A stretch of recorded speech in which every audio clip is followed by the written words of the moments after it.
आप सब। अचानक से खेसारी भाई का कल सुबह जो है सारेगामा हम भोजपुरी से एक गाने का टीजर रिलीज होता है, जिस गाने का नाम है दुआरी अली एम आई। अब अचानक से क्यों बोल रहा हूं, क्योंकि पहली बार जो है सारेगामा हम भोजपुरी ने खेसारी भाई का किसी गाने का टीजर अचानक से रिलीज कर देता है। नहीं तो पहले क्या होता था कि पहले फर्स्ट पोस्टर जारी करता था, फर्स्ट लुक जारी करता था, उसके बाद में प्रमोशन करता था, उसके बाद में 4-5 दिन भाई उसका बाद टीजर आता था, उसके बाद में गाने को रिलीज किया जाता था। लेकिन अभी के टाइम पे क्या देखा जा रहा है कि खेसारी भाई से पता नहीं क्या दुश्मनी चल रही है सारेगामा हम भोजपुरी वालों की, कि भैया खेसारी भाई का डायरेक्ट जो है गाने का टीजर रिलीज कर देते हैं। अब इसके पीछे वजह क्या हो सकती है ये समझाने की कोशिश करते हैं इस वीडियो में। बाकी वीडियो में बने रहिए लास्ट तक, बाकी चैनल को जो है सब्सक्राइब कर लीजिए। अब बात यह है कि आज से 10 दिन की 5 दिन पहले जो है पवन सिंह का एक गाना आया था लाल घाघरा, आप सबको पता है। और लाल घाघरे में बहुत ज्यादा पैसा खर्च किए हैं बद्री जी, आप सबको पता है। उसमें जो है अब बोला कोई बोला 50 लाख कर रहा है, कोई बोल रहा है 20 लाख का पैसा खर्च किए हैं। तो उन्हें अब की दिमाग में वही चल रहा है कि भैया इतना पैसा खर्च किए हैं, मेरा वो गाने का भैया कमाई निकलेगा कहीं निकलेगा, उस टेंशन में है।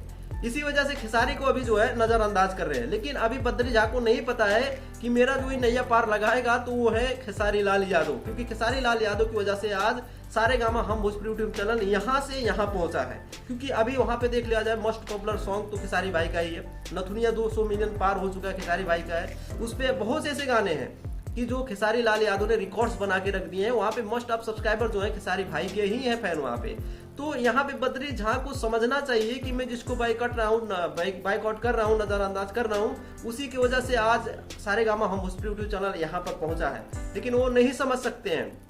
अभी जो है पवन सिंह के पीछे पड़े हुए हैं कि मेरा पवन सिंह नैया पार लगाएंगे, लेकिन उनका जो है गलतफहमी है। यहाँ पे खेसारी लाल यादव को नजरअंदाज करके उनका पहली बार किसी गाने का अचानक से टीजर रिलीज कर देते हैं। यहाँ पे मुझे ये भी लगा है कि भक्ति संग जो है, विदेवी गीत जो है चलो बुलावा आया, उस पर अभी 2-3 मिलियन व्यूज है। तो उनसे ये लगा कि ये गाना नहीं चला तो ये भी गाना नहीं चलेगा, अचानक से इसको रिलीज कर देते हैं, कोई इन्फॉर्मेशन नहीं देते हैं। लेकिन आपको पता है कि आज नहीं कल आपको खेसारी के पैरों में आना ही पड़ेगा, तभी आपका जो है यूट्यूब चैनल चलेगा। जिस दिन खेसारी लाल यादव आपका यूट्यूब चैनल छोड़ते हैं तो आपका जो व्यूज का देख रहे हो ना ग्राफ, यहाँ है ना, नीचे चला जाएगा। कोई भी आपके चैनल से गाना गाएगा तो 1-2 मिलियन व्यूज आएंगे, उससे ज्यादा व्यूज नहीं आएंगे। लेकिन आपको समझ नहीं आएगा। अभी आप जो है अभी पवन सिंह के नशे में डूबे हुए हो, तो जिस दिन ये भाई नशा उतरेगा उस दिन आप बहुत अच्छे तरीके से सोचना कि ये क्या कर दिया है मैंने खेसारी लाल यादव के साथ में।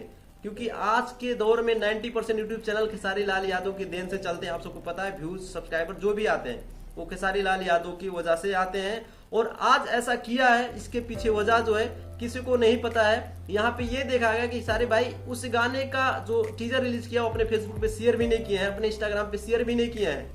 इससे यही पता चलता है कि भाई खेसारी लाल यादव भाई साहब भी इस गाने से खुश नहीं है, उनको भी दुख लगा है कहीं ना कहीं, इसीलिए वो गाने को शेयर नहीं किए हैं। बाकी आप सबका क्या मानना है कमेंट करके बता सकते हो। वीडियो अच्छा लगा तो वीडियो को लाइक मार सकते हो, चैनल को जो है सब्सक्राइब कर सकते हो। बाकी आज की वीडियो में इतना ही, अगले वीडियो में फिर मिलेंगे। नमस्कार।